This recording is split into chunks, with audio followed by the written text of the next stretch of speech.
What if courage meant risking everything, knowing you might lose it all? In 1944, as World War II raged across Europe, Warsaw's underground resistance made a desperate gamble for freedom, launching the largest uprising ever attempted against Nazi occupation. For almost 5 relentless years, the people of Warsaw lived under brutal oppression.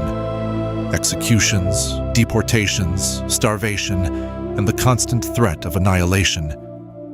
The Polish Home Army, the Armia Krajowa, formed a secret network preparing for the day they would rise. On August 1st, at exactly 5 p.m., codenamed W Hour, Polish fighters burst from hiding, taking the occupiers by surprise.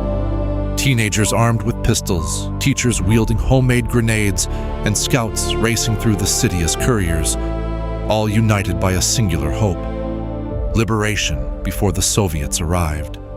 At first, the odds seemed in their favor. Within days, the Poles seized key parts of the city, captured weapons, and hoisted the red and white flag over the skyline. But the Germans regrouped, striking back with tanks, flamethrowers, and aircraft. The resistance had no heavy weapons. Supplies dwindled quickly. The Soviets, just across the river, stood by, watching as Warsaw burned. Stalin's army halted, refusing to help. Some say they wanted the Polish resistance crushed before moving in.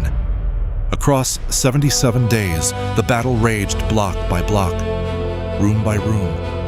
The price was horrific. German commanders ordered the systematic destruction of the city, house by house, street by street. Civilians were massacred. Hospitals, schools, and monuments reduced to rubble.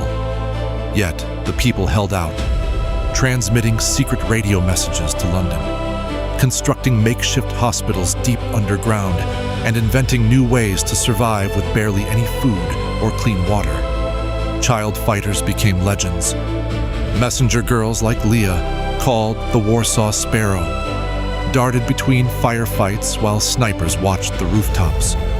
Despite impossible odds, the resistance tied down 20,000 crack German troops, at a huge cost. Over 200,000 Poles, mostly civilians, died. Nearly 90% of Warsaw was destroyed. On October 2nd, with supplies gone and the city choking in flames, the Polish leaders finally surrendered. The world watched in horror, yet help never truly arrived.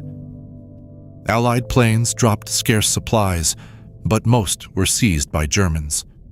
But the legacy of the Warsaw Uprising isn't defeat. It's a story whispered in ruined courtyards and echoed in every brick rebuilt since. Proof that a city's heart can keep beating even after its body is crushed. Warsaw rose again after the war, rebuilt from ashes, its spirit unbroken. To this day, the uprising remains one of history's most haunting symbols of defiant freedom, a question echoing across generations. When faced with impossible odds, how far would you go for liberty? And what might you risk, knowing the world might never come to help? The fight for freedom never truly ends.